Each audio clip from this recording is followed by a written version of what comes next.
Assalamualaikum warahmatullahi wabarakatuh.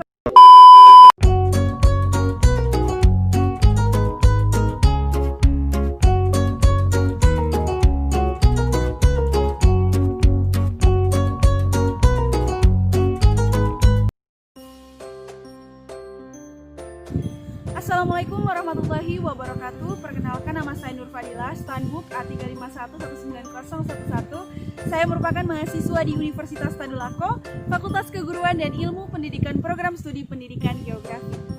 Video kali ini dibuat untuk memenuhi tugas mata kuliah Oseanografi.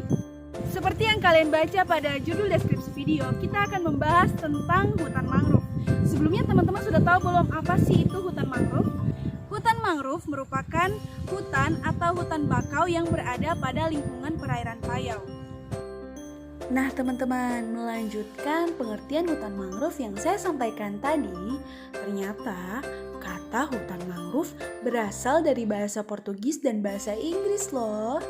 Iya, kata mangrove berasal dari kata mangue dalam bahasa Portugis yang berarti tumbuhan, dengan grove dalam bahasa Inggris yang berarti belukar.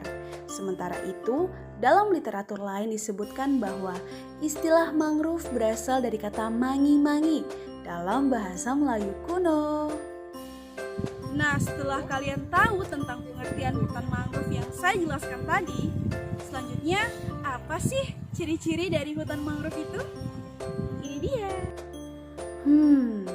Ciri-ciri hutan mangrove itu apa saja ya? Buat kalian yang penasaran, sini, aku bakal kasih tahu ke kalian nih, apa saja ciri-ciri dari hutan mangrove itu. Yang pertama, tumbuh di kawasan perairan payau, yakni perairan yang terdiri atas campuran air tawar dan air asin loh. Yang kedua, sangat dipengaruhi oleh pasang surut air laut. Dan yang ketiga, keberadaannya terutama di daerah yang mengalami pelumpuran dan juga terjadi akumulasi bahan organik. Yang ketiga yaitu ekosistem hutan mangrove. Berikut penjelasannya. Nah teman-teman, pembahasan selanjutnya yaitu tentang ekosistem hutan mangrove. Beberapa kekhasan yang dimiliki oleh ekosistem hutan mangrove ini antara lain adalah adanya pelumpuran yang mengakibatkan hal-hal sebagai berikut. Yang pertama, kurangnya abrasi tanah. Yang kedua, salinitas tanah yang tinggi. Yang ketiga, mengalami daur penggenangan oleh pasang surut air laut. Yang keempat, hanya sedikit jenis tumbuhan yang dapat hidup. Yang kelima, jenis tumbuhan yang dapat tumbuh bersifat khas karena telah melewati proses adaptasi dan juga evolusi loh. Yang keempat yaitu apa saja sih flora yang terdapat di hutan mangrove? Selanjutnya, pembahasan tentang flora di hutan mangrove. Hutan mangrove merupakan jenis hutan yang tidak hanya ditumbuhi oleh satu macam tanaman saja loh, yakni tanaman mangrove. Namun, hutan mangrove juga ditumbuhi oleh jenis tumbuhan lainnya. Beberapa faktor lingkungan fisik yang dapat mempengaruhi jenis tanaman yang tumbuh, antara lain yang pertama, jenis tanah. Yang kedua, terpaan ombak, dan yang ketiga, penggenangan oleh air. Selanjutnya, apa saja sih bentuk adaptasi dari hutan mangrove? Ini dia. Mungkin sebagian dari kalian ada yang bertanya-tanya nih, bagaimana bentuk adaptasi dari hutan mangrove itu? Nih, aku bakal kasih tahu ke kalian beberapa bentuk adaptasi yang dilakukan oleh tumbuh-tumbuhan yang ada di hutan mangrove ini. Antara lain, yang pertama, mengembangkan akar tunjang. Yang kedua, menumbuhkan akar napas. Yang ketiga, penggunaan akar lutut. Yang keempat, akar papan. Yang kelima, lubang pori atau lentisel. Yang keenam, mengeluarkan kelebihan garam. Yang ketujuh, pengembangan sistem perakaran yang hampir tidak tertembus oleh air garam.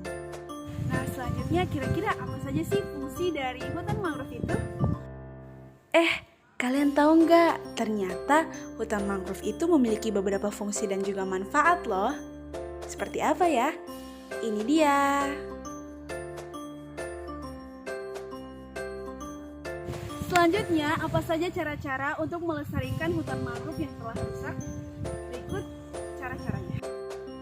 Pasti beberapa dari kita pernah melihat, membaca, atau menonton tentang beberapa hal yang membuat hutan mangrove itu menjadi rusak dan bahkan hilang dari daerah pantai.